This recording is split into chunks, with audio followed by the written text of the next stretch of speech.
Now we look into the objective resolutions of the Constituent Assembly in which Jawaharlal Nehru, what to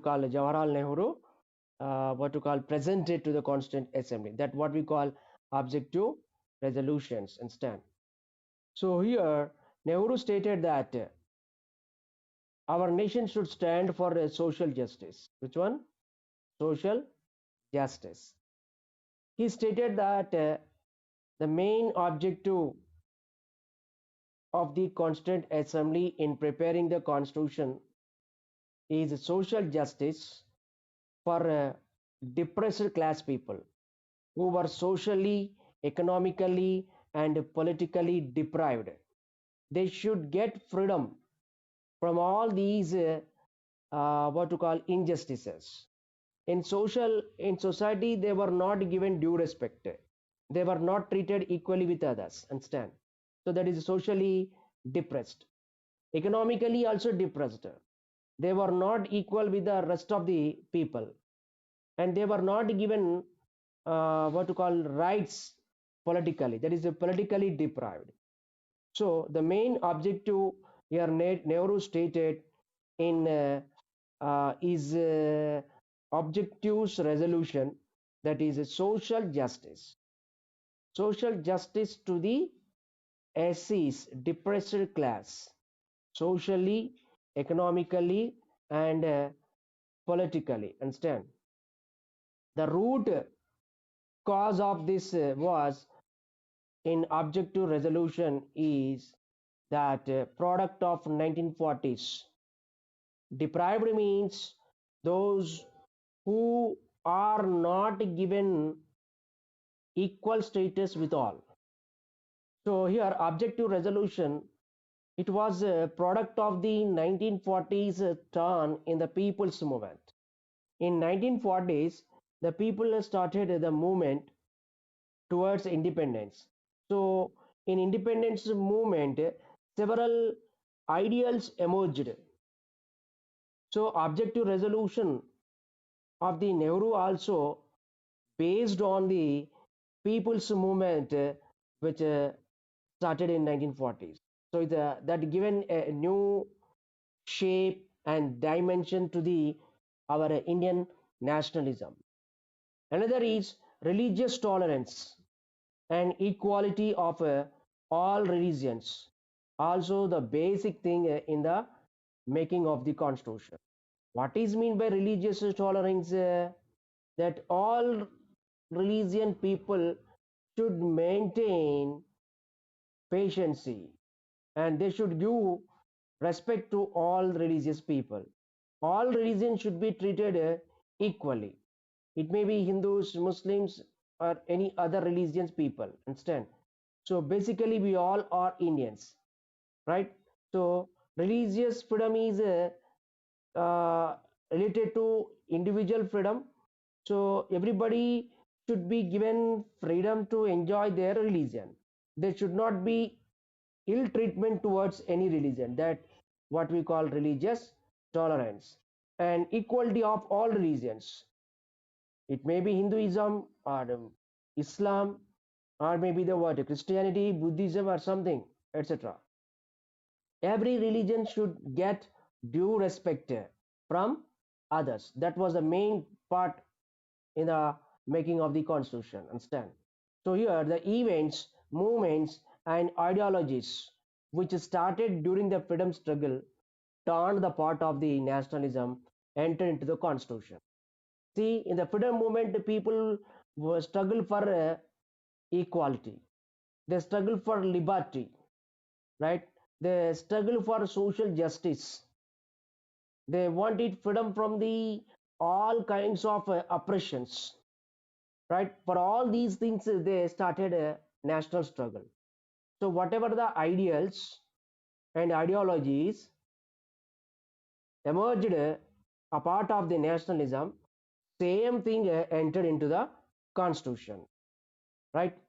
So here we see that objective resolution. This is based what to call on the ideologies of the nationalism and become basic character of the constitution. So some few events occurred in the freedom struggle and that turned to the part of the constitution. That means our constitution based on the ideologies emerged in during the freedom struggle. Understand? Let us see that what are those. Understand? So here the making of Indian constitution is very important for Indians, right? So the constitution of India has to be prepared and that should be adopted by the Constituent Assembly. Understand? So our constitution prepared and adopted by the Constituent Assembly, which was formed in 1946 with the elections. Understand? So here, after the long struggle of the Indian people from the British colonial rule, we prepared our constitution.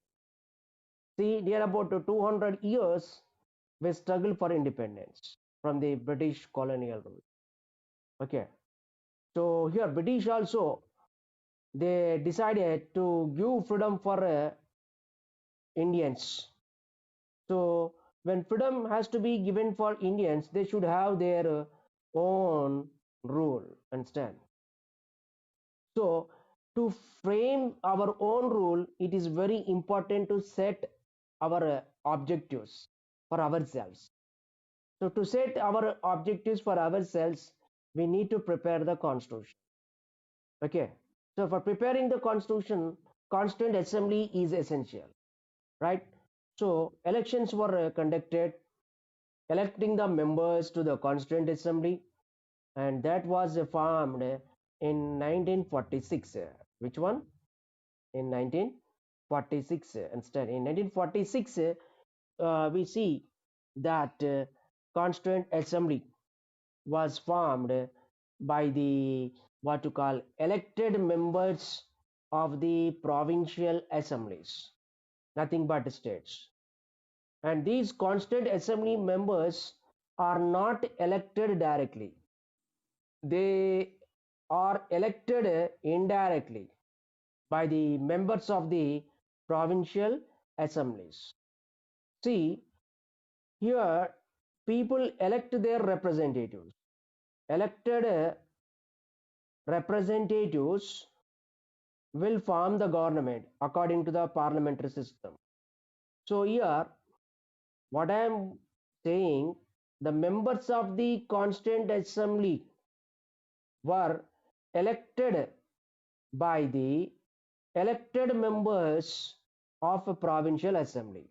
That means in 1946, elections were conducted in all the provinces. At that time, right to vote was given for only 10% of the population. It means very less people have got right to vote, and such people elected their representatives in their provinces, that is in the state. So the members elected by the people for the provinces elected the what members of the Constituent Assembly. It means the members of the Constituent Assembly elected by the people indirectly. Understand? So for electing these Constituent Assembly members, constant cabinet missions or cabinet mission appointed in 1946 allotted seats for each province and each princely state and also group of states. That means from we see that Mysore province is there, Bombay presidency is there, okay, United province is there. So from United province who are elected, they will find their seat in a Constituent Assembly. That means Constituent Assembly is a body. Okay, in that body we find a representation to every region of the India. Understand? So in the Constituent Assembly we find seats. Seats in the sense what one seat related to one province. That means from all corners of India, there should be representation for every member or every representative of India. That means from all corners of India, every member was given seat allotment in a constituent assembly, because the constitution is going to be prepared for all Indians, right? So when constitution is going to be prepared for all Indians, there is need the representation of all the regions of India, right?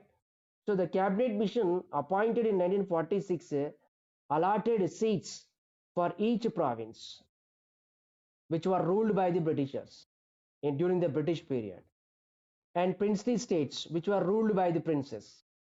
Understand? So provinces are what you call areas under direct British rule. They elected 292 members. How many? 292 members were elected by the provincial assemblies. That means representatives of the provincial assemblies, which were ruled by the British directly, elected 292 members to the Constituent Assembly. Okay. And from all princely states, near about 562 princely states we discussed in the earlier class. So from princely states, 93 members are elected.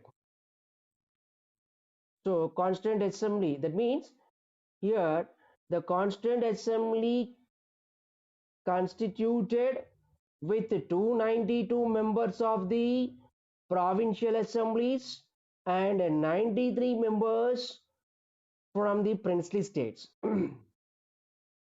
So here, in such a way, elections were conducted for the Constituent Assembly. The plan also guaranteed that there should be reservation of seats for other communities. Understand? It also guaranteed that in each seats in each province had members from the major communities, that is Hindus, Muslims, Sikh, and others. Others in the sense it may be Buddhism, and what to call female from women community, from SCs and STs, like that. Understand? So here in that way we see that every community was given membership in the Constituent Assembly. Understand? So according to the population of every community, there the seats are reserved. Understand? See, Hindu people are majority people in India. Muslims also there, right? SCs are there, STs are there, women are there. So all these people have their problems. So to discuss about their problems, there should be one representation from all these communities into the Constituent Assembly. So in the Constituent Assembly, we find what to call membership for everyone. That means for every community according to their population. Okay. So here this cabinet mission also ensured that there should be 26 members from scheduled caste. From which one? Scheduled caste. Okay. So in the Constituent Assembly, 26 members from scheduled caste are represented, while elections were held in the provincial legislative houses. Representatives of the princely states were identified through the consultation. So what I want to say, the Constituent Assembly consisting of representatives belonging to the provincial assemblies and representatives belonging to the princely states.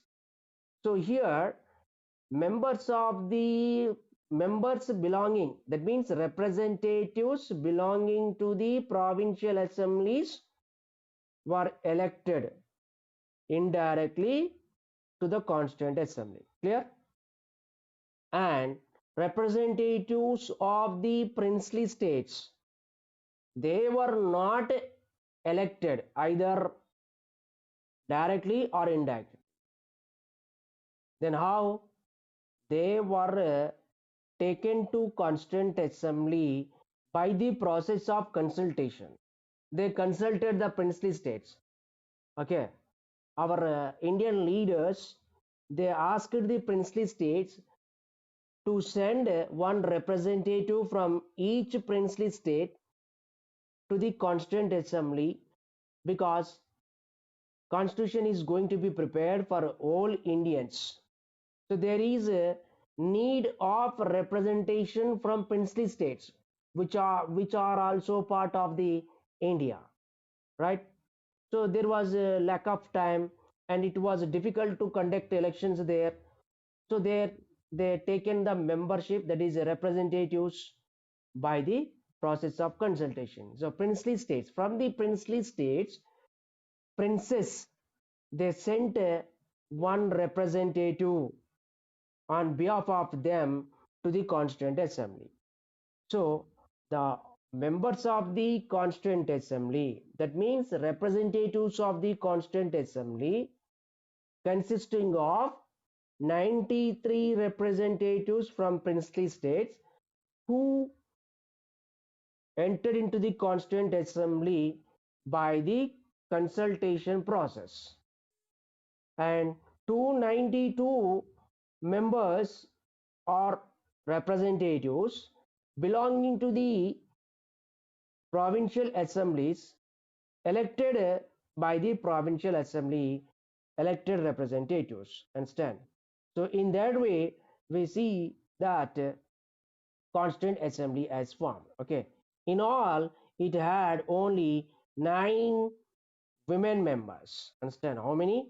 9 women members were given representation in the Constituent Assembly. And the Congress party, which is the largest party in the Constituent Assembly, with 69 percentage of seats. Understand how much? With a 69 percentage of seats, that means majority of the representatives of the Constituent Assembly belongs to the Indian National Congress Party. Later, remaining members of the Constituent Assembly were belonging to the Muslim League. Okay, Muslim League also got most of the seats reserved for Muslims. Okay, so there it was a beginning. It had members from all parts of the British India, right? British India means what? Our India ruled by British. Our whole India ruled by Britishers, right? And in that, some part is ruled by princely states, right? So when independence is given to India, at the same time India was partitioned also, that is Indian Union and Pakistan, right? So the Constituent Assembly members, that is 293, 296, right? It is what to call 292 members belonging to provincial assemblies, 93 members belonging to the princely states, 26 members of the scheduled caste, and 9 women members. All these split into two groups. That is one Constituent Assembly making constitution for Pakistan, and another Constituent Assembly making constitution for India. So in 14th August 1947, our India was partitioned between India and Pakistan. So the members of the Constituent Assembly also partitioned into the what to call members of the Constituent Assembly of Pakistan and members of the Constituent Assembly of the what to call India. Understand? So in this manner, we see there the Constituent Assembly is split. Understand? It was split into the two groups. That means two constituent assemblies were formed. Okay, it was only one. As India was divided, then constituent assembly also got division into two. Okay, so here the constituent assembly was not elected through the universal adult franchise. That means it was not elected by the right to vote, but indirectly it is elected. That means it did not represent all sections of Indian society, right? How can we say that? Because right to vote was given only to the 10 percentage of the population, which just now I said. 10% of the population in the provincial elections were given vote. That means remaining 90% of the people did not get vote, and they did not give their representation to the constituent assembly, right? That is a point you need to understand here. Understand? So as the constituent assembly members were indirectly elected by 10 percentage of the population, we says all its members are not elected by the right to vote, that is universal adult franchise. Understand? So in fact, we see the members from princely states were not elected. Just now I said they were taken through the consultation process instead. So here we see such a decision was taken keeping in view that a special situation was arised. It was the independence time. So one side Pakistan demanding for a separate country, Muslim League demanding separate country, and the princely states also what the princes of the princely states are struggling to keep their power in the princely states.